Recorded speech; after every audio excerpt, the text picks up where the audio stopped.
Yo, what's going on guys? HyperX here. Welcome back to another video for Elden Ring, and in this one I want to put together a quick guide on how to unlock the ability to upgrade your spirit summons. Spirit summons are a fantastic thing in this game, but of course as you go later on they do get beaten up a little bit, but you can upgrade them, making them more powerful, making them viable for much longer. If you guys haven't unlocked the ability to do that, then let me help you. If you guys do enjoy this, a like would be super appreciated. Comment down below if you have any questions, but to begin with, this starts off way back down in Limgrave. You go to the Stormhill Shack, and of course if you go down there, you probably remember that you spoke to a lady in red. Now if you haven't done that, of course you can go over there. She's the person that initially, when you speak to her 3 times in a row, she will give you the jellyfish summon. But she also begins a little sort of quest chain because she asks you to go and find someone in Stormvale Castle. So, following on from this, we then go over to Stormvale Castle, and if you turn your attention to the Rampart Tower, what you then want to do is load into this Site of Grace, and if you turn around and take the lift down, you'll of course remember this brings you into a room with one of those guys with multiple arms. I really do need to work out what their name is, but anyway,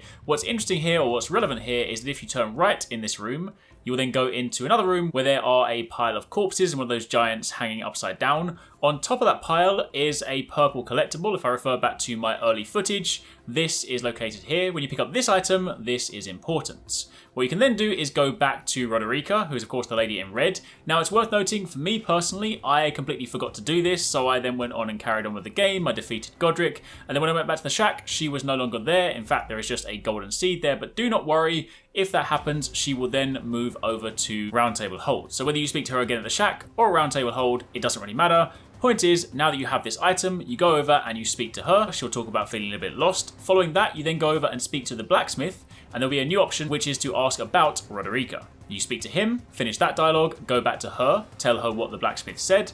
Once you've spoken to her, you go back to the blacksmith, tell him about what she said, and then finally the process is effectively complete. You go back, have a word with her. If you go and sit at the Site of Grace or the table, and you then exit, that will of course refresh the instance, and she's now disappeared because you can now find her located opposite the blacksmith, and when you speak to her, she will now give you the ability to upgrade your spirit summons through a thing called spirit tuning. And that, my friends, is pretty much it. You'll of course need different items. You will either need the Grave Glovewort or the Ghost Glovewort, depending on what spirits you are going to be upgrading, and much like the weapons, they come in a variety of different forms. You have 1, 2, 3, 4, 5, 6, 7, 8, and 9 for the variety of different upgrades. I will be doing a video on how to find those very shortly, but for the time being, that is a quick guide on how to unlock the ability to upgrade your summons. Hope you guys found that helpful. Any questions, by all means drop them in the comments down below. If you guys want to find out where you can find a bunch of larval tears so that you can respec your character, be sure to check out this video and keep it locked for plenty more Elden Ring.